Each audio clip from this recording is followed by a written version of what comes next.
the concept of the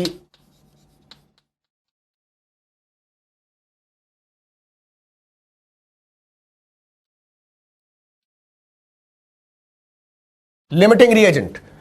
limiting reagent का मतलब एक ऐसा सब्सटेंस जो रिएक्शन के दौरान खत्म हो जाए।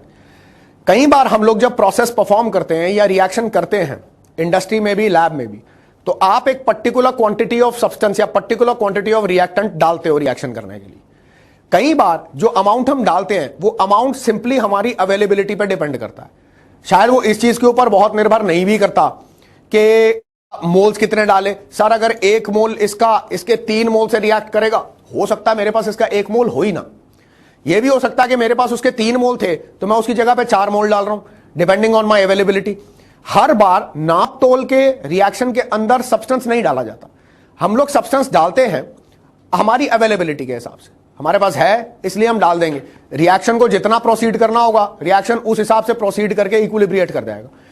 द क्वेश्चन जो हमारे दिमाग में रखना है कि लिमिटिंग का मतलब है कोई ऐसा सब्सटेंस, कोई ऐसा रिएक्टेंट जो कि रिएक्शन के कोर्स के टाइम पर कंप्लीटली खत्म हो जाए। इसमें सबसे पहले रिएक्शन केमिस्ट्री में हम मेंशन करते हैं दैट अ लिमिटिंग रिएजेंट और a limiting reactant is that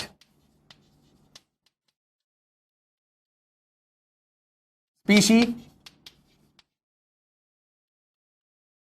in a reaction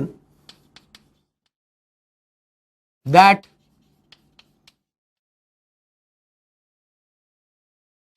completely gets consumed.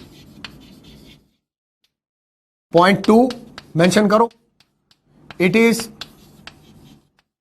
due to this limiting reactant that the progress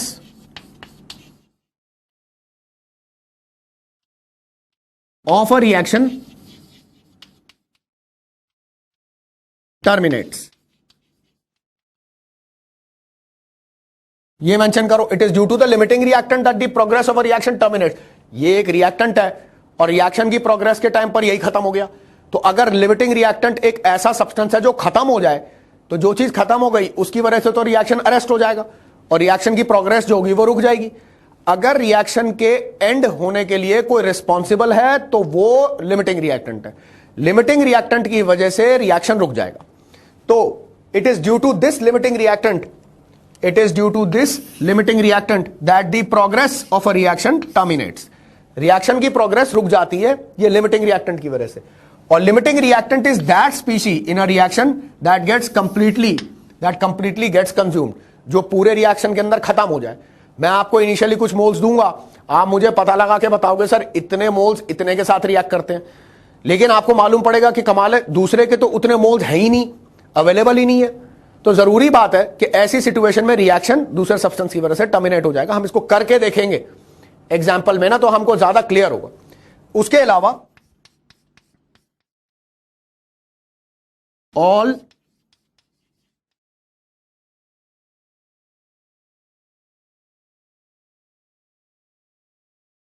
reaction stoichiometry calculations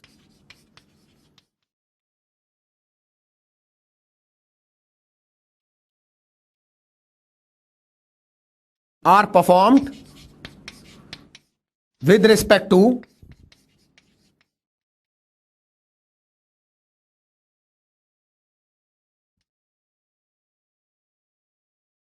the limiting reactant। जितनी reaction stoichiometrical calculations होती हैं, reaction stoichiometry calculations are performed with respect to the limiting reactant. सारी जो reaction की calculations करोगे वो limiting reactant के respect में करोगे। इस चीज को याद करो, कभी ऐसे नहीं करना, रैंडमली नहीं करना। जब नंबर ऑफ मोल्स दिए होंगे तो पहले निकालो कि लिमिटिंग रिएक्टेंट कौन सा है, और फिर आगे रिएक्शन में कोई भी कैलकुलेशन करनी होगी तो हमेशा लिमिटिंग रिएक्टेंट के रिस्पेक्ट में होगी। खुद सोचो ना, जो सब्सटेंस ज्यादा अमाउंट में है, जो पूरा कंज्यूम नहीं होता, रिएक्शन आगे चलता जाता है लेकिन मॉलिक्यूल या सब्सटेंस पूरा कंज्यूम नहीं हुआ, उसकी वजह से स्टोइशियोमेट्रिक कैलकुलेशन कैसे कर सकते हो? वो सब्सटेंस जो पूरा इस्तेमाल ही नहीं हुआ और अभी भी फालतू बचा हुआ है, वो तो रिएक्शन में पार्टिसिपेट ही नहीं किया। तो जो तो रिएक्शन में पार्टिसिपेट ही नहीं किया और फालतू बच गया, अनरिएक्टेड बच गया, एक्सेस में बच गया, उसको लेकर के रिएक्शन स्टोइशियोमेट्रिकल कैलकुलेशंस कैसे हो सकती हैं? हमारा जो फोकस होता है वो एक रिएक्शन के अंदर, एक प्रोसीजर के अंदर सबसे पहले लिमिटिंग रिएक्टेंट को आइडेंटिफाई करने का होता है। उसको पहचानो और उसको पहचानने के बाद सारी स्टोइशियोमेट्रिकल कैलकुलेशंस लिमिटिंग रिएक्टेंट के रिस्पेक्ट में करते चले जाओ। ठीक है, तो जैसे एक एग्जाम्पल ही उठा के देख लेंगे, ये इंपॉर्टेंट है इसलिए यहां पे मैं इसको लिखे रहने दूंगा। एग्जाम्पल देख लो, उसको समझ लो, उसके बाद मैं लिखने का टाइम दे दूंगा, लिख लेना। Consider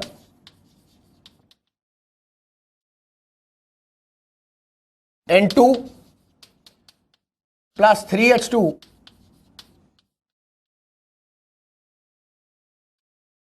giving you 2 moles of ammonia gas. अब रिएक्शन स्टोइशियोमेट्री के हिसाब से तो 1 मोल नाइट्रोजन को 3 मोल हाइड्रोजन के साथ रिएक्ट करके 2 मोल अमोनिया बनाना चाहिए। तो सपोजिंग मैं यहां पे लिख देता हूं 2 मोल्स N2 एंड से half mole H2 are taken in a vessel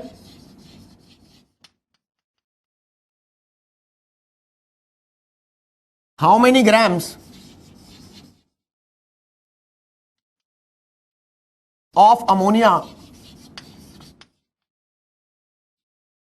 are formed। अब जैसे मान लो मैंने डेटा दे दिया, अब ये डेटा में टाइम t इक्वल टू 0 पर शुरुआत में रिएक्शन वेसल में मैंने नाइट्रोजन और हाइड्रोजन को डाला। कितना डाला, ये कितना डाला, ये इस रिएक्शन स्टोइशियोमेट्री पे डिपेंड नहीं करता, ये मेरी अवेलेबिलिटी पे डिपेंड करता है, आपके एग्जामिनर पे डिपेंड करता है, आपके टीचर पे डिपेंड करता है। जितना वो डालना चाहेगा उतना डालेगा। हो सकता है मैं इसके 10,000 मोल डालना चाहूं और हो सकता है कि मैं इसका 1 ही मोल डालूं, हो सकता है मैं इसके 50,000 मोल डालूं, हो सकता है इसका मैं आधा मोल डालूं। देखो, जो टाइम t इक्वल टू 0 पे रिएक्शन के अंदर डलेगा वो तो एग्जामिनर की मर्जी से डलेगा, तुम्हारे टीचर की मर्जी से डलेगा। ये कोई जरूरी नहीं होता कि एक रिएक्शन की जो स्टोइशियोमेट्री हो हम एक्सपेरिमेंट में भी उसी स्टोइशियोमेट्री को स्टिक करें, ये तो कोई जरूरी नहीं है। हां, एक बार हमने अपनी तरफ से मटेरियल डाल दिया और रिएक्शन वेसल का ढक्कन बंद कर दिया, तो ढक्कन बंद करने के बाद जब रिएक्शन शुरू होगा तो वो रिएक्शन हमेशा रिएक्शन स्टोइशियोमेट्री के हिसाब से ही होगा। ठीक है, रिएक्शन वेसल बंद करने के बाद वो रिएक्शन स्टोइशियोमेट्री के हिसाब से होगा। तो 2 moles nitrogen and half mole hydrogen are taken in a vessel, how many grams of ammonia are formed. तो इसको जैसे ऐसे लिख लो कि 1 mole nitrogen reacts with 3 mole hydrogen. ठीक है, तो 2 moles nitrogen must react with 6 moles hydrogen, but 6 mole hydrogen are not available, so hydrogen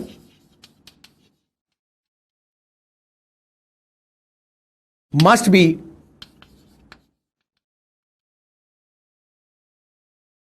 the limiting reactant. Hydrogen limiting reactant होगा, ये सोचो कैसे 1 मोल नाइट्रोजन 3 मोल हाइड्रोजन के साथ react करता है अकॉर्डिंग टू योर स्टोइशियोमेट्री। तो हमने कितने लिए, 2 मोल नाइट्रोजन लिया, तो अगर 1 मोल इसके 3 मोल से रिएक्ट करता है तो 2 मोल नाइट्रोजन इसके 6 मोल से रिएक्ट करना चाहिए, लेकिन 6 मोल होना भी तो चाहिए। 6 मोल हाइड्रोजन तो है नहीं, हमने तो यहां पर सिर्फ आधा मोल हाइड्रोजन का डाला हुआ है। तो जरूरी बात है अगर 6 मोल हाइड्रोजन होता तो ये नाइट्रोजन पूरा कंज्यूम हो जाता, लेकिन नाइट्रोजन पूरा कंज्यूम कैसे होगा।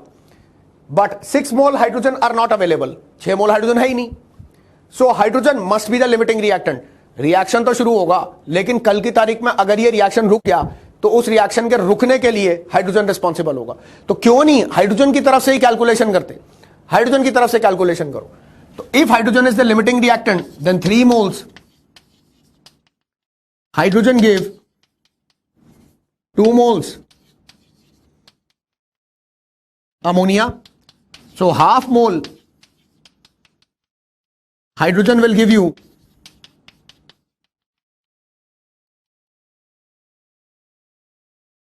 1/3 mole ammonia, और 1/3 mole ammonia will be how many grams? 1/3 multiplied by 17, 17 by 3 grams. तो 3 5s are 15, 5.66 ग्राम आएगा अमोनिया के। तो यही जो हमारी कैलकुलेशन है ना लिमिटिंग रिएक्टेंट की, इसी लिमिटिंग रिएक्टेंट की कैलकुलेशन को हम लोग को प्रॉपरली समझ के देखना है कि इसको किस तरीके से किया जाए और कैसे इसको अप्रोच करना है। ठीक है, इस लेक्चर के अंदर हम लोगों ने लिमिटिंग रिएक्टेंट को बेसिकली एनालाइज किया और जो हमारी रिएक्शन स्टोइकियोमेट्री है उसको समझा। इस सारी चीजों के साथ ही हम इस लेक्चर को इसी स्टेज पे खत्म करेंगे। हमारा जो नेक्स्ट लेक्चर होगा उसके अंदर हम लोग कुछ न्यूमेरिकल्स प्रैक्टिस करेंगे जिसमें लिमिटिंग रिएक्टेंट के कॉन्सेप्ट को बार बार इस्तेमाल किया जाए। आप बहुत सारे क्वेश्चंस करो, मैं भी कुछ ऐसे क्वेश्चंस, अच्छे क्वेश्चंस आपके साथ करूंगा जिन क्वेश्चंस में हम लोग इंप्योरिटीज और प्योरिटीज को डिस्कस करें और उनके साथ ही लिमिटिंग रिएक्टेंट के कॉन्सेप्ट को भी मर्ज करें।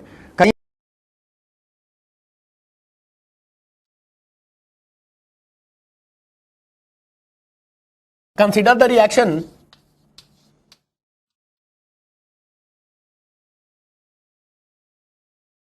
two SO2 plus O2 gives you 2 SO3. Now if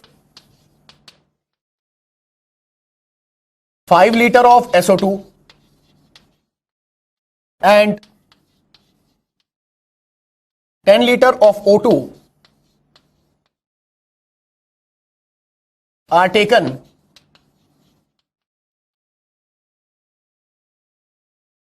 at the start of a reaction,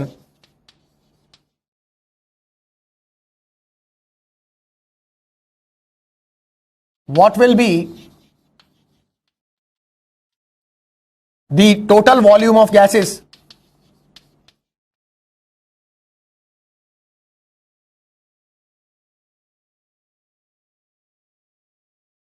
at the end? इस तरीके का, इस नेचर का, इस टाइप का क्वेश्चन पहले सीबीएसई एआईपीएमटी के अंदर आ चुका है, जबकि उन्होंने यहां पर जो रिएक्शन लिया था वो N2 + 3H2 giving you 2NH3 Haber's process लिया था। मैंने अपने लिमिटिंग रिएजेंट के जो पहले एग्जांपल था वो वही हेबर्स प्रोसेस पे किया था। मैं अब की बार रिएक्शन चेंज कर रहा हूं, लेकिन जो उसका फंडामेंटल बेसिस है वो वही है जो सीबीएसई एआईपीएमटी में एक जमाने पहले आ चुका है। इसलिए क्योंकि ये एंट्रेंस में आया हुआ क्वेश्चन भी है और इसका जो बेसिस है वो इंपॉर्टेंट भी है, इसको समझना बड़ा जरूरी है। तो अच्छे तरीके से इसको समझने की कोशिश करना ताकि आगे आने वाले टाइम में कोई प्रॉब्लम ना आए। इसमें देखो जैसे 2SO2 + O2 gives you 2SO3। तो सबसे पहले जरूरी यह है कि हमें यह समझ में आए कि गेलो-सैक्स लॉ पॉइंट ऑफ व्यू से लीटर जो हमने यहां पे लिया है और नंबर ऑफ मोल्स की वेरिएशन सेम होती है। तो हम यहां पे मेंशन करते हैं कि 2 moles of SO2 react with 1 mole of O2 to give you 2 moles of SO3। तो मैं ये बोल सकता हूं कि 2 लीटर SO2 1 लीटर O2 के साथ रिएक्ट करके 2 लीटर सल्फर ट्राइऑक्साइड में कन्वर्ट हो जाएगा। जैसे मोल्स की वेरिएशन हो वैसे ही वॉल्यूम की वेरिएशन है। यह तभी पॉसिबल है अगर प्रेशर और टेम्परेचर एक रिएक्शन के लिए कांस्टेंट रहे। याद रखो कि ये सारी गैसेस को अगर आइडियल मान के चलूं तो इन सब के लिए PV = nRT वैलिड है। अगर प्रेशर और टेम्परेचर कांस्टेंट हो जाए, R कांस्टेंट हो जाए, तो V नंबर ऑफ मोल्स के डायरेक्टली प्रोपोर्शनल हो जाएगा। नहीं समझ में आया तो इसको मैं यहां पर लिख देता हूं, कोई प्रॉब्लम नहीं है उसके अंदर। PV = nRT गैसेस के लिए एप्लीकेबल है। अगर प्रेशर कांस्टेंट हो जाए, टेम्परेचर कांस्टेंट हो जाए और गैस कांस्टेंट हो जाए, तो ऐसे में can I say volume is directly proportional to number of moles. Gay-Lussac's law यही तो है, पहले पढ़ा हुआ है ये लॉ। तो जिस लॉ के अंदर ये चीज डिक्टेशन दी हुई है, गेलो-सैक्स लॉ ऑफ केमिकल कॉम्बिनेशंस में मिलेगा। तो वहां पर PV = nRT में अगर R कांस्टेंट है और मैं बोल दूं कि रिएक्शन का प्रेशर और टेम्परेचर भी कांस्टेंट है, तो ऐसे में volume will be directly proportional to number of moles. इसीलिए तो यहां पे जिस तरीके से नंबर ऑफ मोल्स रिएक्ट कर रहे हैं उसी तरीके से मैं वॉल्यूम का रिएक्शन भी शो कर रहा हूं। यहां पे मैक्सिमम टू मैक्सिमम ये लिख सकते हो at constant temperature and pressure, कि कांस्टेंट टेम्परेचर और प्रेशर होगा पॉसिबल है तभी ये वैलिड है, वरना नहीं। अब इसी रिएक्शन को यहां पे दोबारा लिख देते हैं।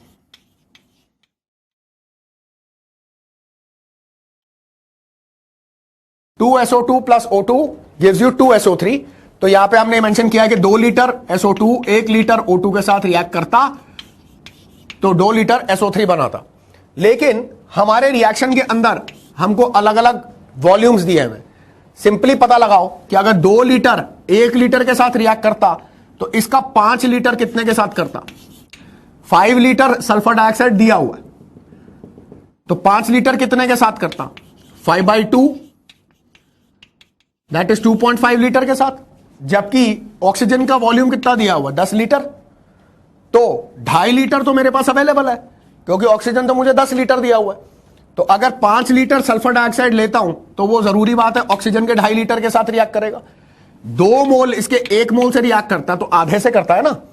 तो सीधे सीधे भी कर सकते हो कि सर 2 मोल 1 से करता है, इसका मतलब ऑक्सीजन का जो नंबर ऑफ मोल्स लगेंगे वो तो आधे लगेंगे। तो अगर ये 5 लीटर है तो वो 2.5 लीटर के साथ करेगा। तो 5 लीटर 2.5 लीटर के साथ करता है तो लिमिटिंग रिएक्टेंट आइडेंटिफाई करो। Limiting reactant will be sulphur dioxide, ये होगा ना लिमिटिंग रिएक्टेंट। ये देखो ये तो खत्म हो जाएगा, ये तो रिएक्ट कर गया तो पूरा खत्म हो गया, लेकिन इसका अमाउंट इसका वॉल्यूम अभी भी बचा रहेगा, क्योंकि ये तो 10 लीटर लिया था, लेकिन 10 लीटर में रिएक्शन में कितना आया? सिर्फ 2.5 लीटर ही। तो अगर 5 लीटर ये लिमिटिंग रिएक्टेंट है तो सारी स्टोइशियोमेट्रिक कैलकुलेशन अब लिमिटिंग रिएक्टेंट के रिस्पेक्ट में होनी चाहिए। रिएक्शन खत्म होने के बाद ये 5 लीटर तो निपट जाएगा, तो इससे बनेगा कितना? 2 मोल से 2 मोल सल्फर ट्राइऑक्साइड बनता है, 2 मोल सल्फर डाइऑक्साइड से 2 मोल सल्फर ट्राइऑक्साइड बनता है, तो 5 लीटर सल्फर डाइऑक्साइड से 5 ही लीटर सल्फर ट्राइऑक्साइड बनेगा। इसका मतलब एट द एंड, चलो अब इन सबकी टोटलिंग करो, सल्फर डाइऑक्साइड, सल्फर ट्राइऑक्साइड और ऑक्सीजन, इन सबकी टोटलिंग करो कि रिएक्शन के एंड में इनका कितना कितना वॉल्यूम बचा। सल्फर डाइऑक्साइड का रिएक्शन के एंड में कितना है? 0, क्योंकि ये तो लिमिटिंग रिएक्टेंट था, और जो लिमिटिंग रिएक्टेंट होगा भला वो भी बचेगा क्या? उसको लिमिटिंग रिएक्टेंट बोल रहे हो तो इसका मतलब वो तो खत्म ही हो गया ना। तो यहां पे ये 0 लीटर बचेगा। सल्फर ट्राइऑक्साइड के कितने लीटर बनेंगे? 5 लीटर। और ऑक्सीजन के कितने लीटर बचे? 2.5 लीटर तो रिएक्शन में चला गया। 10 लीटर आपको दिया हुआ है, 2.5 लीटर तो रिएक्शन में चला गया, 10 लीटर आपको दिया हुआ है, तो ऑक्सीजन के बचे कितने? 10 - 2.5 दैट इज 7.5 लीटर। तो यहां पे इसके नीचे लिखो टोटल वॉल्यूम कितना बचा? 5 लीटर सल्फर ट्राइऑक्साइड का जो बनी है गैस, और 7.5 लीटर ऑक्सीजन का जो अनरिएक्टेड अनयूज्ड पड़ा रहा। तो कुल मिलाकर के ये कितना हो गया? 12.5 लीटर। इसका मतलब आंसर ही होगा कि रिएक्शन के एंड में about 12.5 litre of gases will be remaining behind in the vessel. अब ये जैसे हम रिएक्शन पहले भी लिया और अभी भी लिया, तो ये सारे गैसेस को पर्टेनिंग है। ये कोई जरूरी नहीं है कि ये हमेशा गैसेस को ही पर्टेनिंग हो। कई बार रिएक्शन के अंदर मेटल्स, कोई सॉल्ट, कोई सॉलिड बन रहा होता है। ऐसा कोई रिएक्शन उठा लेते हैं जिसके अंदर फेज डिफरेंट हो, गैसेस ना हो। इसको लिखना चाहते हो तो इसको लिख लो। चलो अब ऐसा कोई रिएक्शन उठा लेते हैं जो रिएक्शन गैसेस को नहीं बल्कि गैसेस के अलावा कुछ और इन्वॉल्व करता हो, जैसे कोई लिक्विड या कोई सॉलिड इन्वॉल्व करता हो। तो supposing we say that 2.7 gram of aluminum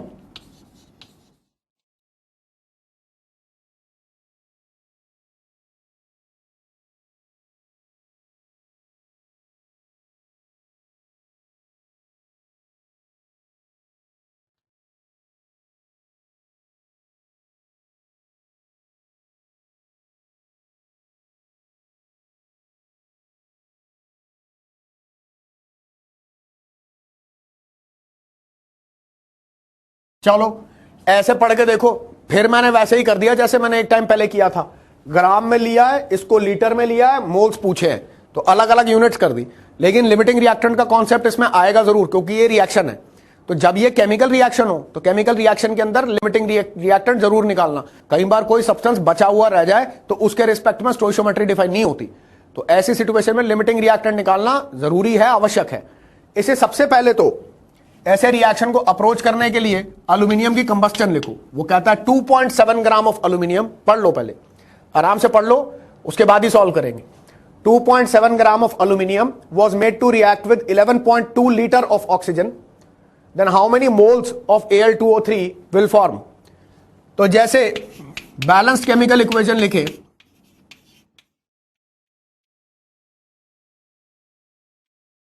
ऐसे देखो, 4 मोल aluminium reacts with 3 mole oxygen to give you 2 moles of Al2O3. तो इसको पहले इसके नीचे लिख लो, 4 मोल एल्यूमिनियम के 3 मोल ऑक्सीजन के साथ रिएक्ट करेगा तो 2 मोल Al2O3 के बनेंगे. इवेंचुअली पहले उन सबको कॉमन फॉर्मेट में लेके आओ. हमको एंड में क्या निकालना है?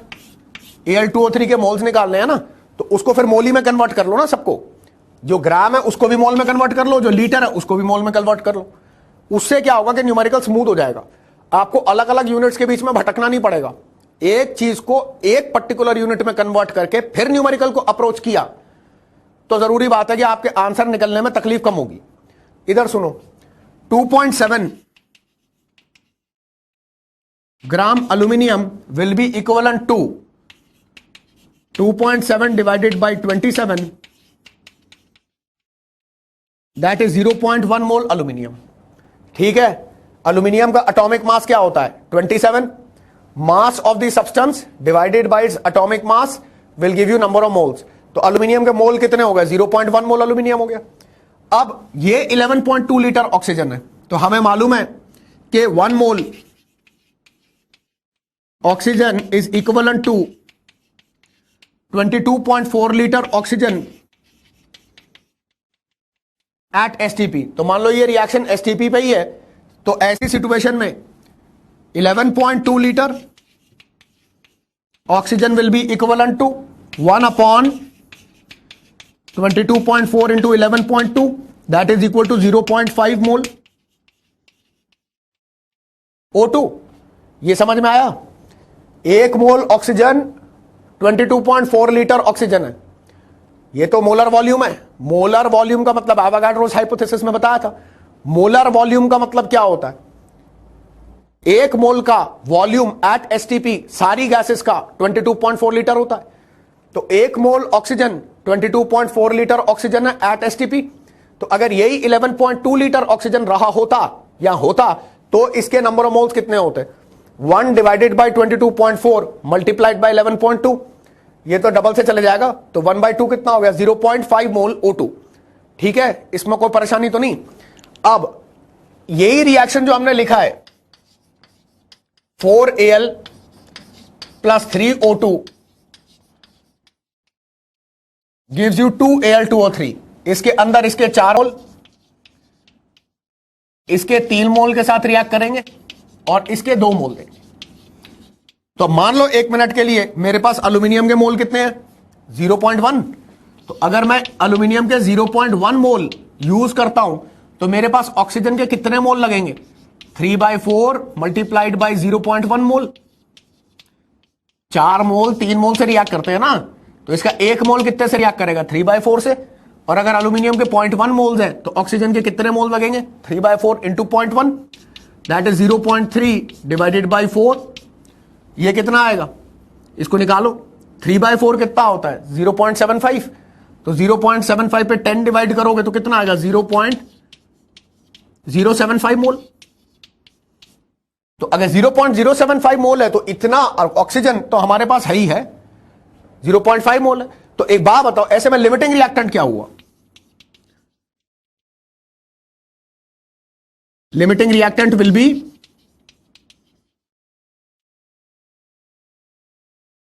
एल्यूमिनियम.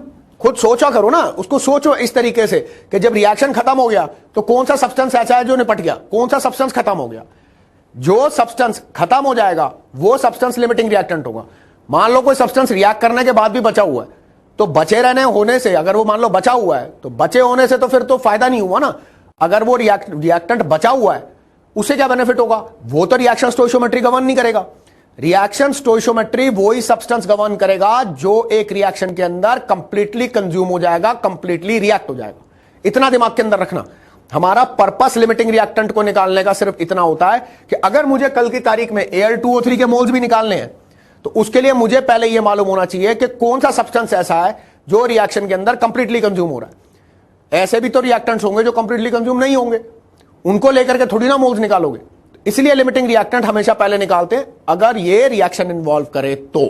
ठीक, तो लिमिटिंग रिएक्टेंट मान लो इस केस में एल्यूमिनियम है, तो अगर एल्यूमिनियम लिमिटिंग रिएक्टेंट है तो ऐसी सिचुएशन में Al2O3 के मोल्स एल्यूमिनियम से निकलेंगे, तो उसमें निकाल लो 4 मोल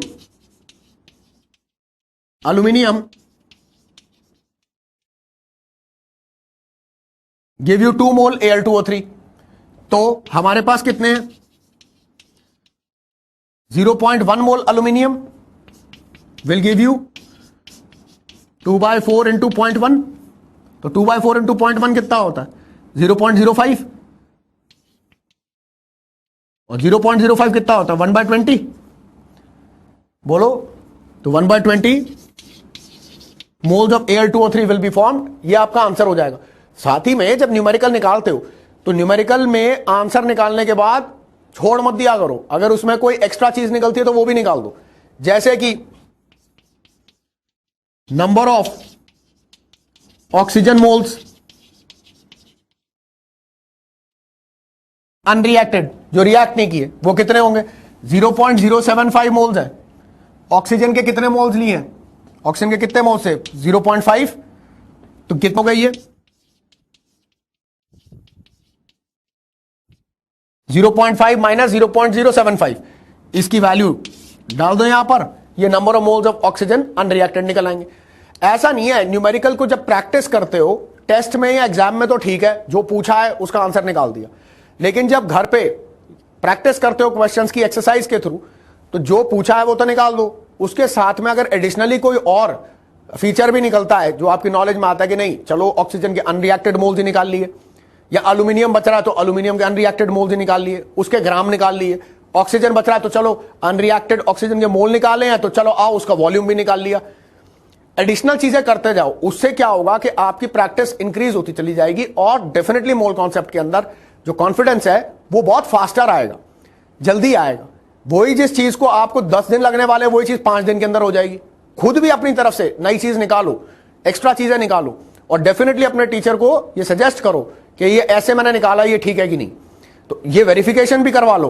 कई बार ऑल्टरनेटिव मेथड्स बेटर होते हैं, तो ऑल्टरनेटिव मेथड्स के थ्रू भी उसको सॉल्व करने की कोशिश करो। को आगे कंटिन्यू करते हैं।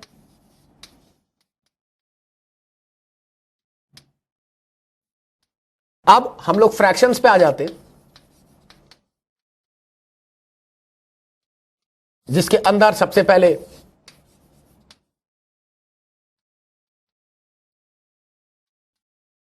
mass fraction, which is written as small w divided by capital W. This is given as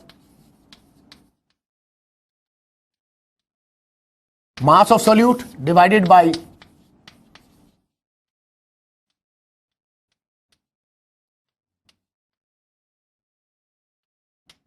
total mass of solution.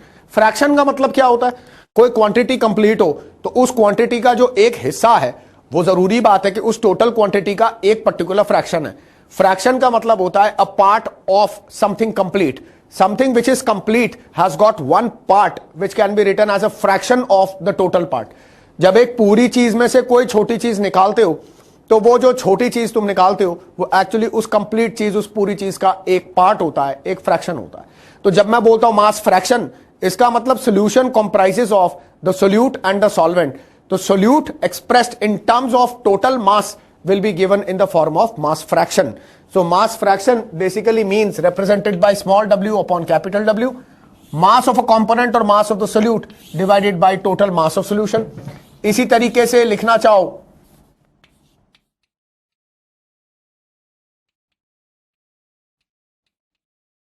so you write volume fraction which is small v upon capital V and given as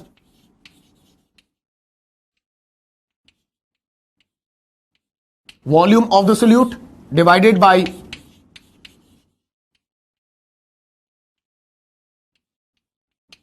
total volume of solution.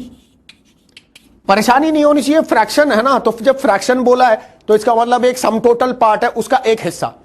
तो जब एक छोटे से हिस्से को आप total के form में एक्सप्रेस करते हो कि अरे सर ये जो पूरा है this is 25% of the total thing, तो वो जो 25% बोल रहे हो वो एक्चुअली फ्रैक्शन है। 25% will be written as 25/100, that is 1/4। इसका मतलब वो 1/4 है उस टोटल पीस का। तो वो जैसे फ्रैक्शन बोलते हैं तो volume fraction is given as small v upon capital V, given as volume of the solute divided by total volume of the solution. और उसके अलावा हम लोग लिखते हैं mole fraction. Mole fraction represented by the Greek alphabet chi. तो काई लिखने के लिए पहले एक ऑब्लिक लाइन बनाई और उसके ऊपर एक कर्ल मार दिया। Greek alphabet chi, this is given as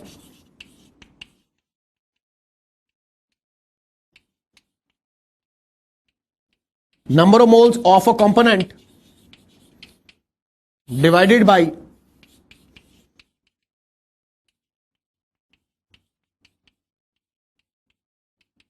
total number of moles। अब जब हम लोग किसी फ्रैक्शन की बात कर रहे हैं तो खुद सोच के बताओ कि फ्रैक्शंस का सम क्या होगा। बोलो टोटल अमाउंट। जो टोटल सब्सटेंस लिया है उसके 4 टुकड़े करे, मान लो 1 मिनट के लिए मैंने 4 टुकड़े करे, तो चारों टुकड़ों का सम क्या होगा। बोलो टोटल अमाउंट। फ्रैक्शंस जब एक पर्टिकुलर सब्सटेंस के लिए एस्टैब्लिश होते हैं तो उन सारे सब्सटेंसेस के फ्रैक्शंस का सम हमेशा 1 होता है। और 1 का मतलब 100% होता है। 100% मतलब क्या होता है, 100 डिवाइडेड बाय 100। तो 100 डिवाइडेड बाय 100 क्या है, तो 1 है। इसका मतलब when you are given fraction of A, fraction of B, fraction of C, चाहे volume fraction of A plus volume fraction of B plus volume fraction of C, that will be equal to 1। Mass fraction of A plus mass fraction of B plus mass fraction of C will be equal to 1। Mole fraction of A plus mole fraction of B plus mole fraction of C, that will also be equal to 1। ये कोई rule नहीं है, ये कोई concept नहीं है, ये तो बहुत कॉमन सेंस से निकल के आता है। फ्रैक्शंस हैं अलग अलग कंपोनेंट्स के, उनका सम टोटल क्या होगा। वो टोटल कंपोनेंट, वो जो टोटल सब्सटेंस है उसके मल्टीपल पार्ट्स हैं, पार्ट्स को सम अप करोगे तो क्या बनेगा, टोटल। जो टोटल तुमने उठाया है उसी को तो फ्रैक्शंस के फॉर्म में स्प्लिट आउट किया है ना। तो यहां पे अगर हम इसके नीचे मेंशन करें, not as a rule but ये तो कॉमन सेंस रूल है कि sum of all component fractions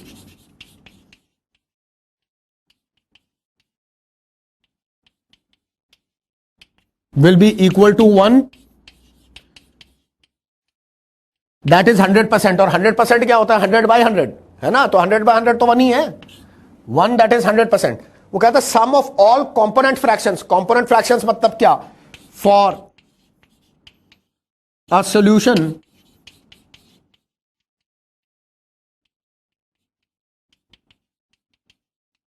containing A, B and C, supposing mole fraction of A is chi A, mole fraction of B is chi B, mole fraction of C is chi C, then chi A plus chi B plus chi C will be equal to 1।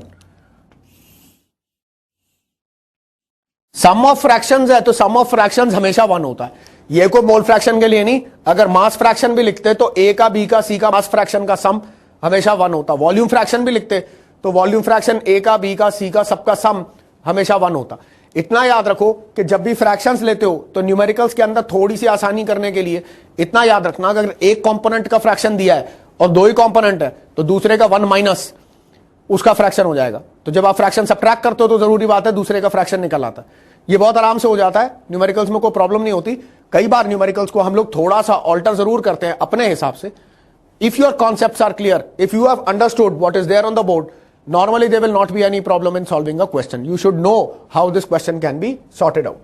So ये जो थी description 3 type के fractions पे थी जो हम लोग volumetric analysis में बड़ी कॉमनली यूज करते हैं, mass fraction, volume fraction and mole fraction. अब सपोजिंग मैं इन्हीं में से किसी एक के ऊपर कोई न्यूमेरिकल लेके उसको पहले की गई कॉन्सेंट्रेशन टर्म्स के साथ कनेक्ट करूं। जैसे if the mole fraction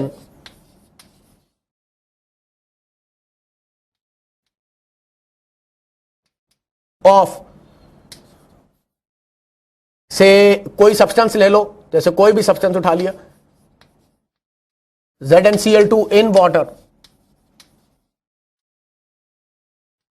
is 0.3, तो सही बात है ना, फ्रैक्शन मोल फ्रैक्शन हमेशा 1 से कम ही होगा, is 0.3, then मोलैलिटी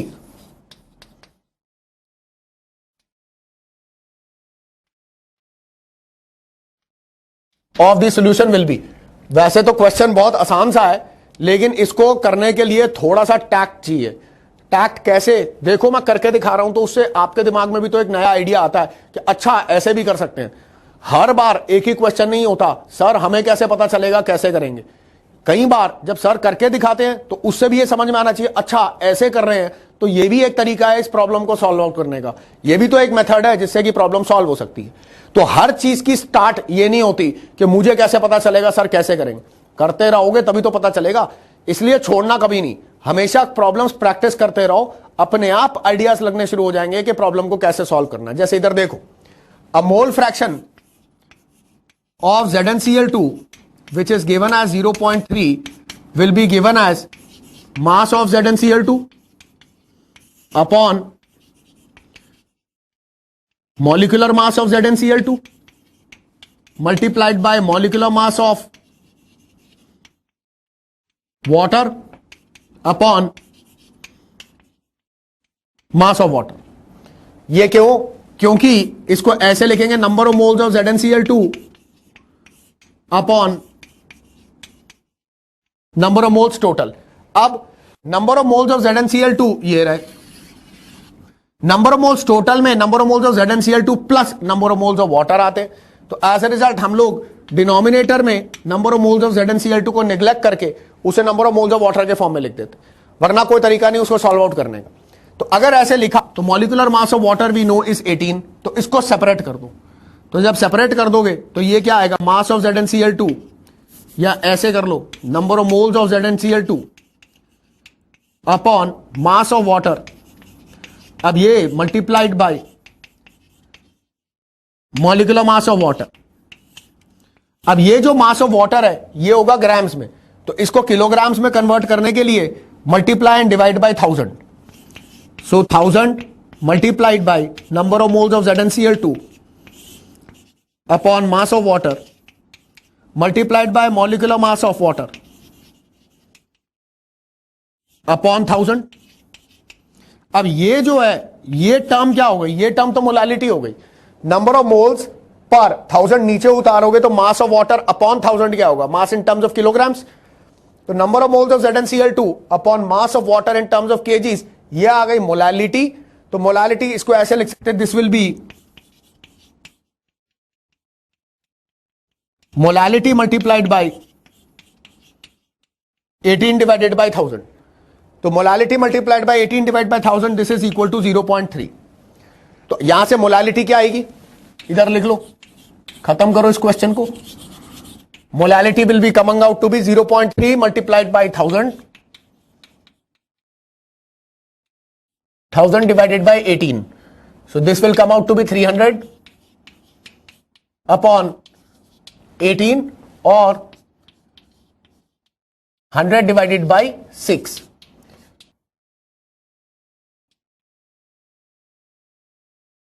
तो 16.6 मोलर सॉल्यूशन आ जाएगा अप्रोक्सीमेटली।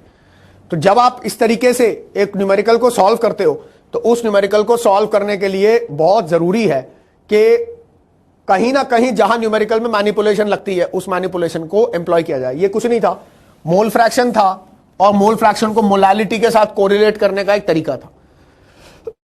यहां पर जो एन टोटल लिखा हुआ है, that n total will be number of moles of ZnCl2 plus number of moles of water. तो जो डिनोमिनेटर में number of moles of ZnCl2 है उसे आप निग्लेक्ट कर लो as compare to number of moles of water, और उसके बाद उसको इस फॉर्मूले के फॉर्म में लिख के उसे मोलालिटी के फॉर्म में कन्वर्ट करो। इसको लिख लो 1 मिनट में फटाफट, उसके बाद मैं इसको मिटा दूंगा, we will go on further. चलो, अब हमने जब यहां पे फ्रैक्शंस को डिस्कस कर लिया, फ्रैक्शंस के बाद हम लोग आगे की कॉन्सेंट्रेशन टर्म्स पर चलते हैं। एक बड़ी फेमस कॉन्सेंट्रेशन टर्म है जिसको हम लोग बोलते हैं strength. Strength is given as mass of solute in terms of grams upon volume of solution in terms of liters. So strength is actually expressed in terms of grams per liter. अब अगर मैं strength को, if strength is divided by molecular mass, तो मेरे बच्चे समझदार हैं, इसमें कोई प्रॉब्लम नहीं है. अगर स्ट्रेंथ को इसको मैं मॉलिक्यूलर मास से डिवाइड कर दूं तो मास of solute upon molecular mass क्या आ जाएगा? ये तो मोल्स हो जाएगा. तो मोल्स अपॉन वॉल्यूम क्या हो जाएगा? ये तो मोलारिटी हो जाएगी.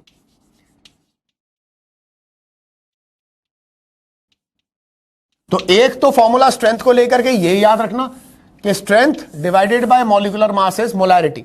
और अब अगर मैं ये बोलूं कि strength divided by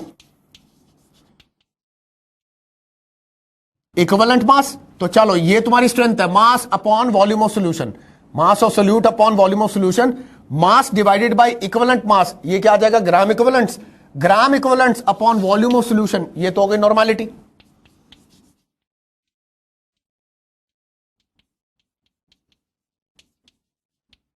that is capital N. बेटा ये दो फॉर्मूला तो याद करने पड़ेंगे. ये दो फॉर्मूला आपको स्ट्रेंथ से नॉर्मेलिटी तक या स्ट्रेंथ से मोलारिटी तक आने के लिए फ्रीडम देगा.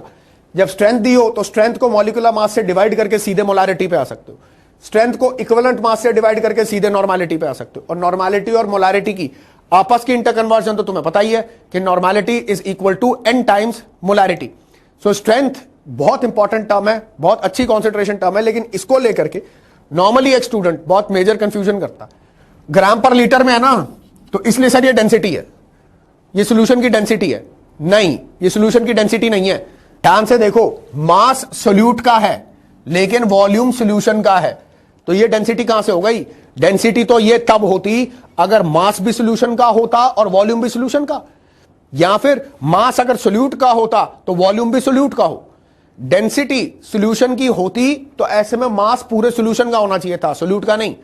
स्ट्रेंथ डेंसिटी नहीं होती, तो इसको as a caution term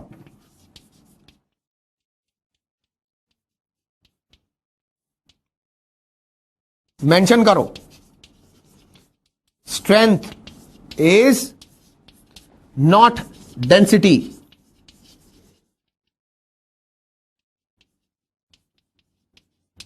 of solution. Density will be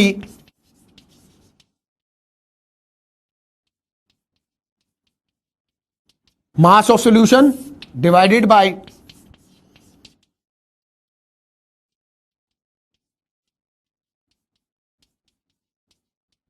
total volume of solution. Density क्या होगी? ओवरऑल सॉल्यूशन का मास अपॉन ओवरऑल सॉल्यूशन का वॉल्यूम.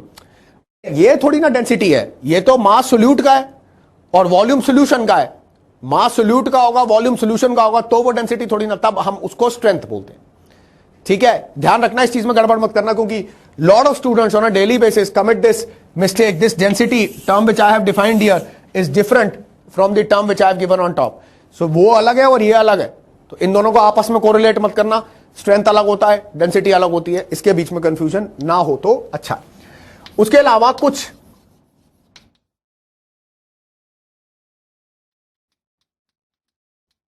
कॉन्सेंट्रेशन टर्म्स एक्सप्रेस होती हैं ऐसे सब्सटेंसेस के लिए जो कि एक सॉल्यूशन के अंदर बहुत छोटे अमाउंट में प्रेजेंट है. जैसे सी वाटर में ब्रोमीन कितना है, content of bromine in sea water. Obviously हम उसको मोलारिटी या नॉर्मेलिटी के फॉर्म में नहीं दे सकते, क्योंकि number of litres of sea water, समुद्र के पानी में नंबर ऑफ लीटर्स कैसे निकालोगे? वो तो बहुत ज्यादा है, तो उसमें कोई रेगुलरिटी भी नहीं है, कोई डेफिनेट कंटेनर भी नहीं है जिसके अंदर वो हो. ऐसी सिचुएशन में एक सैंपल लेकर के उस सैंपल के अंदर हम लोग पार्ट्स पर मिलियन के फॉर्म में ऐसे सब्सटेंसेस की कॉन्सेंट्रेशन को एक्सप्रेस करते हैं जो सब्सटेंसेस बहुत थोड़े अमाउंट में या बहुत स्मॉल क्वांटिटीज में प्रेजेंट हो. इसकी डेफिनेशन से ही समझ में आ जाएगा. So parts per million are referred to as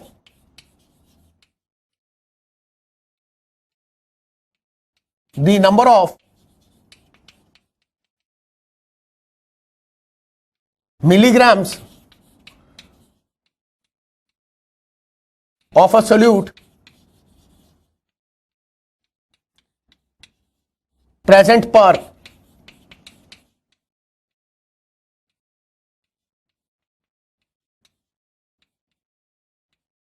per kilogram of solution.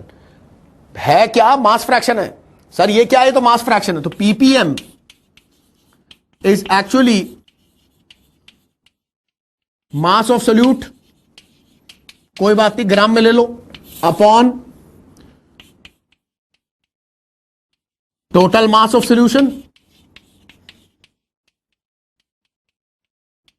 इसे भी चलो ग्राम में ले लो, multiplied by 10 to the power 6, 10 to the power 6 parts. Milligram और किलोग्राम के बीच में रिलेशनशिप क्या होता है? जैसे ग्राम और किलोग्राम में 1000 का रिलेशनशिप है कि 1 किलोग्राम इज 1000 ग्राम। तो किलोग्राम और मिलीग्राम के बीच में रिलेशनशिप कैसा है ये पता है ना? 1 kilogram is equivalent to 10 to the power 6 milligram. ना पता हो तो इसको नोट कर लेना, क्योंकि बिना ये मालूम हुए तो ये तो मालूम पड़ेगा ही नहीं। तो पार्ट्स पर मिलियन को एक काम करो, मास फ्रैक्शन के फॉर्म में लिख डालो। मास फ्रैक्शन क्या होता है? Mass of the solute in terms of grams divided by total mass of solution in terms of grams into 10 to the power 6, क्योंकि वो 10 to the power 6 parts, that is 10 to the power 6 milligrams will be given as 1 kilogram. और अगर ये भी definition तुमको बहुत convenient नहीं लगती तो ये वाली ले लो कि नंबर ऑफ मिलीग्राम्स निकालने हैं, सब्सटेंस के नंबर ऑफ मिलीग्राम्स निकालने हैं पर किलोग्राम। 1 किलोग्राम ऑफ सोल्यूशन में 1 kg सोल्यूशन हो तो उसके अंदर टोटल नंबर ऑफ मिलीग्राम निकाल लो, उस सब्सटेंस के काम खत्म। इतना भी अगर हो जाए तो भी आपके पार्ट्स पर मिलियन के अंदर आपकी जो सब्सटेंस है उसकी कॉन्सेंट्रेशन एक्सप्रेस हो जाती। ये समझ में आ गया? एज अ रिजल्ट ये जो कॉन्सेंट्रेशन टर्म्स है, इन्हीं कॉन्सेंट्रेशन टर्म्स को हम लोग अलग अलग फॉर्म्स के अंदर एम्प्लॉय करते हैं, अलग अलग फॉर्म्स के अंदर के फॉर्म में यूज करते हैं। ये जो यूजेज है यही यूजेज टाइट्रेशंस में आती है। ठीक है, तो अब यहां पे इसको लिखना चाहते हो तो लिख लो 1 सेकंड में।